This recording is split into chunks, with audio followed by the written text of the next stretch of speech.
ಸ್ನೇಹಿತರೆ, ನಿಮಗೆಲ್ಲರಿಗೂ ಕೆಪಿಟೆಕ್ ಕನ್ನಡ ಯೂಟ್ಯೂಬ್ ಚಾನಲ್ಗೆ ಸ್ವಾಗತ.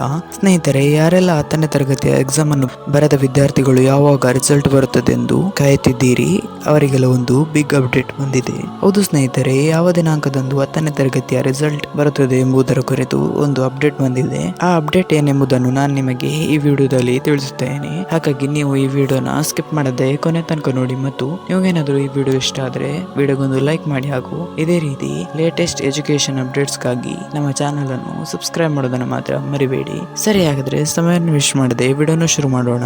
ಹೌದು ಸ್ನೇಹಿತರೆ, SLC ರಿಸಲ್ಟ್ ಡೇಟ್ ನ ಕುರಿತು ಒಂದು ಬಿಗ್ ಅಪ್ಡೇಟ್ ಬಂದಿದೆ. ಅದೇನೆಂದ್ರೆ SLC ರಿಸಲ್ಟ್ ಅನ್ನು ಮೇ ತಿಂಗಳ 2ನೇ ವಾರದಲ್ಲಿ ಬರುವ ಸಾಧ್ಯತೆ ಇದೆ ಎಂದು ತಿಳಿಸಲಾಗಿದೆ. ಹಾಗಾಗಿ ಮೇ ತಿಂಗಳ 2ನೇ ವಾರ SLC ರಿಸಲ್ಟ್ ಬರುತ್ತದೆ ಎಂದು ತಿಳಿಸಿದ್ದಾರೆ. ಆದರೆ ಯಾವ ದಿನಾಂಕದಂದು ಬರುತ್ತದೆ ಎಂಬುದರ ಬಗ್ಗೆ ಯಾವುದೇ ರೀತಿಯ ಸ್ಪಷ್ಟನೆ ಇನ್ನೂ ಬಂದಿಲ್ಲ. ಹಾಗಾಗಿ ಇನ್ನು 2-3 ದಿನಗಳಲ್ಲಿ ಯಾವ ದಿನಾಂಕಕ್ಕೆ SLC ರಿಸಲ್ಟ್ ಬರುತ್ತದೆ ಎಂಬುದು ಎಜುಕೇಶನ್ ಡಿಪಾರ್ಟ್ಮೆಂಟ್ ಇಂದ ತಿಳಿಸಬಹುದು. ಸ್ನೇಹಿತರೆ, ಇವತ್ತಿನ ವಿಡಿಯೋದಲ್ಲಿ ಇಷ್ಟೇ. ನಿಮಗೆ ಏನಾದರೂ ವಿಡಿಯೋ ಇಷ್ಟ ಆದರೆ ವಿಡಿಯೋಗೊಂದು ಲೈಕ್ ಮಾಡಿ, ಹಾಗೂ ಇದೇ ರೀತಿ ಲೇಟೆಸ್ಟ್ ಎಜುಕೇಶನ್ ಅಪ್ಡೇಟ್ಸ್ ಗಾಗಿ ನಮ್ಮ ಚಾನಲ್ ಅನ್ನು ಸಬ್ಸ್ಕ್ರೈಬ್ ಮಾಡೋದನ್ನ ಮಾತ್ರ ಮರಿಬೇಡಿ. Thank you for watching this video.